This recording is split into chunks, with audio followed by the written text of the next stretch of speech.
welcome back to my channel. So I'm Priya Kalkal here with a new lecture. So in today's lecture we are going to the recapitulation of our last lecture as well as some of the agriculture practices that we have not done in our last lecture. So guys, if you have not seen my last lecture, go through it. The link is in the description box. Now we are going to do the recapitulation of our last lecture. I will be giving you a short summary. So in summary, I will be just telling you what we have done in our earlier class or the lecture. So in earlier class or the lecture, we have just done the crop, about the crops, types of the crops like kharif crops, rabi crops, and as well as we have done some of the examples of the kharif crops and rabi crop. This was just only about the crop. After that we have done of the agriculture practices. The agriculture practices are the practices which are to be done by the farmer. Okay, and we have done two agriculture practices, that are preparation of soil, and in the preparation of soil there comes a process that is plowing. Okay, that is plowing. In this we used to lose up the soils. In the preparation of soil there was just only the one process, that was plowing. This was just only the preparation of soil. After the preparation of soil we have also done the sowing of seed. In sowing of the seeds we used to sow up the seeds. This just only in the last lecture we have just done only these two topics, agriculture practices and crops. Now we will be starting with the other agriculture practices in today's lecture. So let's begin with it. So the first agriculture practices of today's lecture is the adding manure and fertilizer. By its definition or by its name we can also examine what is it. So the adding manure and fertilizer is to add of the manure and fertilizer to the soil to make it fertile, right? So that our crops can be healthy and they can take up the nutrients properly. Okay, this was just only the adding manure and fertilizer. Okay, now there are many differences about the manure and fertilizer. As you can on the screens, these are the 5 to 6 differences of the manure and the fertilizer. Okay, after this process or the agriculture practices there comes up another agriculture practices, that is irrigation. It is a very important and although very easiest agriculture practices. Okay, so let's begin with it. So as you know that the next agriculture practices is irrigation. Now first of all we should know what is agriculture. So the agriculture is the supply of water to the crops at the different intervals. Now what is interval? Like at the different intervals of times, seasons crops. As in a winter हो तो उसमें एक particular crop grow होती है, तो irrigation है कि अगर हम उसके अंदर ज्यादा पानी दे देते हैं तो हमारी क्रॉप डैमेज हो सकती है. यानी कि हमें सीजन का भी ध्यान रखना होता है, क्रॉप्स का भी ध्यान रखना होता है. कौन सी क्रॉप है, इसमें ज्यादा पानी यूज होगा या नहीं. इरिगेशन में सबसे ज्यादा इम्पोर्टेंट होता है interval of times, seasons and crops. These are three important tasks which we need to look up. Okay, ठीक है. उसके बाद था इरिगेशन. अब इरिगेशन के कुछ पहले वाले मेथड यानी कि ट्रेडिशनल मेथड और मॉडर्न मेथड के बारे में हम पढ़ेंगे. तो ट्रेडिशनल मेथड के बारे में मैं आपको पढ़ाऊंगी.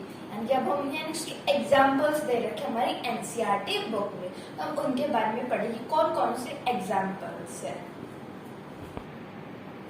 तो जो ट्रेडिशनल मेथड की जो एग्जाम्पल्स दे रखे हैं हमारी एनसीईआरटी में, वो जैसे मोट हुआ, पुली चेन हुआ, राहत हुआ, डीपी हुआ. ठीक है, ये कुछ एग्जाम्पल्स थे ट्रेडिशनल टूल्स के. ठीक है, ये कुछ एग्जाम्पल्स थे ट्रेडिशनल टूल्स के जो कि हम यूज करते थे मॉडर्न ट्रेडिशनल वे में, यानी traditional method. That's all. Okay, So now after the traditional method there comes the modern method. Now what we use, there are two methods or the two systems which we use, that is the drip system and the sprinkle system. So let first of all talk about the drip system. In the drip system there are pipes. The pipe there are holes, यानी कि जो pipes होते हैं उसके अंदर holes होते हैं, ठीक है।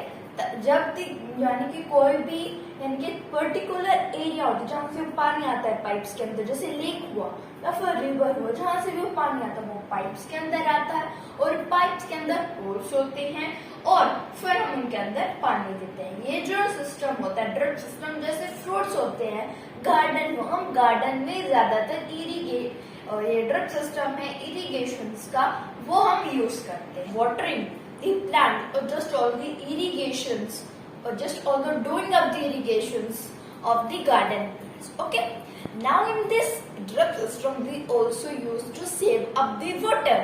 Okay, we needs to, there is no wastage of water, इसमें कोई wastage नहीं वो होती water को, हम save भी करते हैं water को. That's all for the drip systems, right? So now our next system of the irrigation of the modern method, we can say what is the modern method, that is just only the after drip system, that is just only the sprinkle systems. Now what we are just only using in the crops, हमारी crops में हम sprinkle systems को ही use करते हैं। आप screen पर देख सकते हैं जो फार्मर है वो जो यूज करता है स्प्रिंकल सिस्टम को, यहाँ पर आप देख सकते हैं स्प्रिंकल्स है, ठीक है। अब हम इनके बारे में पढ़े। अब ड्रिप यानी कि जो हमारा स्प्रिंकल सिस्टम होता है इसमें क्या होता है, in this systems the water is supplied or the spreads by the sprinkles. Okay, sprinkle की मदद से वो स्प्रेड करते हैं पानी को, जैसे फुहारा जिसे हम कहते हैं, स्प्रिंकल हुआ, स्प्रिंकल करते हैं पानी को, फुहारा उसको स्प्रेड अप करते हैं, स्प्रिंकल करते हैं। फुहारे जो होते हैं उन्हें हम स्प्रिंकल्स का जो भी आपको हो, जैसे हमारे घरों में भी होते हैं, बाथरूम्स के अंदर होते हैं स्प्रिंकल्स, या फिर जो भी आपको। So guys, in this we also use the sprinkles, right? जो पाइप्स होते हैं उनकी जो एंड होती है वहां पर रोटेटिंग नोजल्स होते हैं, उन्हीं रोटेटिंग नोजल्स को हम स्प्रिंकल करते हैं। जो स्प्रिंकल होते हैं वो स्प्रे अप करते हैं वाटर को। तो so just only the we can say the traditional method, the modern method, drip system and the sprinkle system. All right, so this was just only the irrigation part. Was I just kind of the short summary for this, just only for the irrigation, right? The next is the topic is weeds, protection from the weeds, right? So let's begin with that next agriculture practices. Now we are doing, हम कर रहे हैं protection from the weeds, right? अब weeds होता क्या? Now what is weeds? Which are the unwanted plants that are grown in the crops? वो plants जो कि यूज में नहीं है और वो हमारी crops में grow कर रहे हैं, यानी कि हमारी crops के लिए harmful हैं, वो हमारी crops से nutrients ले रही है, ठीक है, ये हमारी crops के लिए harmful है। Now there is a process weeding. Right, now what is it? Let's talk about it. It's just only the simple definition of weeding, to remove up the crops, to remove up the weeds from the crops. That's just only the weeding, right? Now we used to do it by many processes. Let's talk about that also. The first is, so there are two types of method, that are chemical method and this mechanical method. So first of all we will be talking about the mechanical method. Now what is it? ये होता क्या है, यानी कि इस process में हम weeds को पुल आउट करते हैं हमारी हैंड्स की मदद से या फिर प्लोइंग की मदद से। इसमें भी कोई ना कोई इंस्ट्रूमेंट यूज होता होगा क्योंकि हमें weeds को हैंड से निकालना होगा फिर प्लोइंग से, राइट? इसके लिए हम खुरपी यूज कर सकते हैं और बहुत सारे इंस्ट्रूमेंट्स होते हैं जो कि हम हमारे इस मेथड में यानी कि मैकेनिकल मेथड में यूज अप कर सकते हैं, राइट? हम प्लो भी यूज कर सकते हैं। यहाँ पर दिया गया है कि वो प्लोइंग की मदद से भी किया जा सकता है, वीड्स को रिमूव कर सकते हैं प्लोइंग की मदद से। अब प्लोइंग करने के लिए हम कौन सा इंस्ट्रूमेंट यूज करते हैं? Plough. Alright, so that was just only the about the mechanical method. So now there is one more method that I told you, that is chemical method. Now what do we use in chemical method? अब हम chemical method में करते क्या है? हम chemical method में chemical को spread करते हैं वीड्स के ऊपर, ठीक है? ओके, अब इसके बारे में आपको एक्सप्लेन करूंगी अच्छे से। सो नाउ अब जो ये होता है हमारा जो नेक्स्ट मेथड होता है वो होता है केमिकल मेथड। जैसे कि मैंने आप अभी बताया था कि इसमें हम केमिकल स्प्रेड करते हैं। जब हम केमिकल स्प्रेड करते हैं वीड्स के ऊपर, वो होता है weedicide, that is just only to spray the chemicals on the weed, that is just on the weedicide, right? अब weedicide है, हम weedicide में क्रॉप्स के ऊपर स्प्रे करते हैं केमिकल्स को, फार्मर स्प्रे करते हैं, ठीक है? और फार्मर को हमें फार्मर जो होते हैं वो केयरफुल तरीके से जो केमिकल्स होते हैं वीड्स के ऊपर स्प्रे अप करते हैं, ठीक है? वो क्लॉथ यूज करते हैं, अपनी नोज के ऊपर कवर अप करते हैं। और इसमें हम पेस्ट आप जानते हैं, कुछ इंसेक्ट्स होते हैं जो हमारी क्रॉप के लिए अनहेल्दी होते हैं, फिर हार्मफुल होते हैं। ये इनसे भी प्रोटेक्ट करने के लिए हम केमिकल्स का यूज करते हैं। That was just on about the chemical method and the mechanical method. So I hope you get it. So please like to my video. So let's move forward. So the next is harvesting. What is harvesting? Now let's talk about it. Now what is it? Harvesting होता क्या है? जब हम crops को when we needs to cut up the crops and gather it when it mature. तब वो mature हो जाते हैं, वो पक जाते हैं। That's just only the mature, right? When the crops are to be cutted and gathered when they are mature, that's just only the harvesting. The crop used to take up the 3 to 4 months for the mature, right? So after harvesting, there are many processes like winnowing, threshing, and many more, right? So first of all, we will be talking about what is threshing. So the threshing is to remove the chaff from the grains, right? That is just only take it out from the crop. जो हमारी crop से निकले वो दाने, गेहूं के दाने, उनमें chaff होता है। थोड़ा आपने भी देखा होगा, आपकी मम्मा होती है, वो भी chaff को किसी इंस्ट्रूमेंट की वजह से वो निकालती है chaff को, ठीक है? वो chaff को निकालती है, वो होता है threshing, ठीक है? थ्रेशिंग होते हैं और मैनी मोर एग्जांपल्स है जिसके हम जो हार्वेस्टिंग और थ्रेशर की मदद से करते हैं, ठीक है? ये था हमारे थ्रेशिंग के बारे में और इसके हार्वेस्टिंग के बारे में। और मैं इसके बारे में अच्छे से एक्सप्लेन करूंगी, तो let's talk about it briefly. यानी कि मैंने आपको बताया कि मम्मा यूज करती है चेफ को निकालने के लिए, वो आपकी फैमिली मेंबर भी कर सकती है या फिर हम आउटसाइड से कुछ पीपल्स को बुलाते हैं, यूपी साइड से, ठीक है? उनको हम बुलाते हैं, वो कर। So they used to bring up the labour, हम लेबर लाते हैं आउटसाइड से, वो थ्रेशिंग करते हैं। थ्रेशिंग मैंने आपको सिंपल डेफिनेशन बताई थी। अब थ्रेशिंग होता क्या? हम थ्रेशिंग जो ग्रेन्स होती हैं या फिर क्रॉप होती, सॉरी नॉट ग्रेन्स, क्रॉप, हम क्रॉप्स को किसी हार्ड इंस्ट्रूमेंट के ऊपर बीट करते हैं, वो होता है threshing, right? We use to use thresher for the threshing. हम थ्रेशिंग के लिए थ्रेशर को यूज करते हैं। जो बड़े फार्मर्स होते हैं वो कंबाइन मशीन यूज करते हैं। As you can see on the screen, this is just only the combined machine which is just only used by the big farmer. Alright, I hope you get it. So let's begin with the winnowing. What is it? Now the next process is winnowing. Now what is it? You can just also see in this way the definition. The winnowing is just only to separate the husk from the grains. Now this is also done by your parents or your mothers by some instruments. Okay. So before just making up the flour, आटे की जब हम आटे को पीसते हैं यानी गेहूं को पीसते हैं, उससे पहले हम ये प्रोसेस करते हैं विनोइंग का। हम ग्रेन्स में से हस्क को रिमूव करते हैं, ठीक है। विनोइंग जो बड़े फार्मर्स होते हैं वो यूज करते हैं विनोइंग मशीन को। हस्क को रिमूव करने के लिए वो विनोइंग मशीन का यूज करते हैं। ये थी हार्वेस्टिंग के बारे में। इसमें 3 प्रोसेस थे, मैं आपको दोबारा रिकैप्चुलेट करती हूँ। इसके अंदर 3 प्रोसेस थे। हार्वेस्टिंग था पहला। इस हार्वेस्टिंग में होता क्या, हम harvesting is to cut up the crops and gather it when it is mature, right.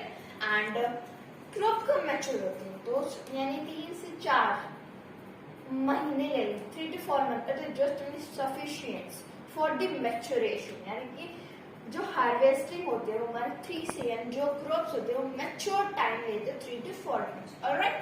Harvesting के बाद हमारा एक और नेक्स्ट प्रोसेस बताया था मैंने, थ्रेशिंग। अब थ्रेशिंग में हम क्या करते हैं, हम रिमूव करते हैं चिप्स को, किस में से, क्रॉप में से, ठीक है। उसके बाद था हमारा नेक्स्ट प्रोसेस, वो था विनोइंग। अब विनोइंग में क्या होता है, विनोइंग में हम स्प्रेड करते हैं, यानी कि सेपरेट करते हैं चेफ को grain में से। That is usually done by our moms or by the winnowing machine, right? And in threshing, we used to, that is done by our family member. Otherwise, we used to bring up the labors for that. Okay, that was just only harvesting and the recapitulation of the harvesting. Alright, I hope you get it. So like it and subscribe it.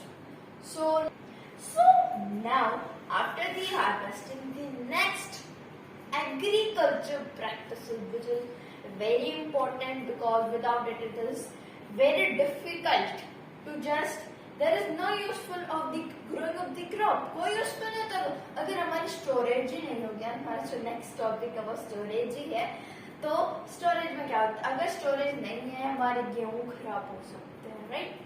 तो अब इसके बारे में आपको briefly बताऊंगी, तो इसके लिए आपको वीडियो एंड तक देखना पड़ेगा। तो हम स्टार्ट करते हैं हमारे नेक्स्ट प्रोसेस को, जो कि है storage. So let's begin with it.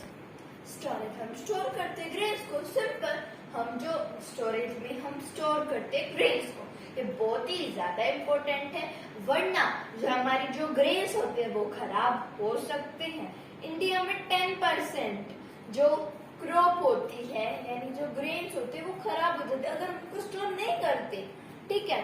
10% याद रखना, ठीक है। उसके बाद जब हम इनको स्टोर करते हैं, किसके अंदर करते हैं और किस तरीके का प्रोसेस होता है, या फिर there is no specific name, but इसमें हम करते क्या, हम पहले उनको धूप में सुखाते हैं। We just use to get dried them in the sun, alright. हम उनको सन में, धूप में सुखाते हैं, फिर उनको स्टोर करते हैं, वो जल्दी खराब नहीं। अब हम इनको किसके अंदर स्टोर करते हैं, हम इनको ग्रेनरीज, हिंदी में मैं आपको बताऊं तो जिसे हम अनाज मंडी जिसे कहते हैं, वो होता है granaries. I hope you get it, okay. There we use to use silos, हम सिलोज भी यूज करते हैं स्टोरेज के लिए।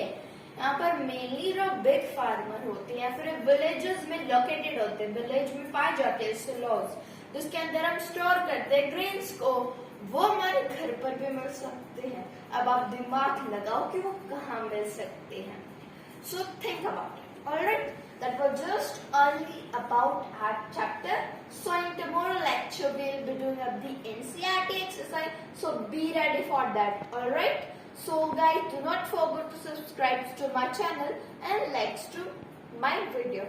And as well as press the bell icon so that you can get up the notifications of my upcoming video. So don't miss my upcoming video. So bye bye and guys, take care.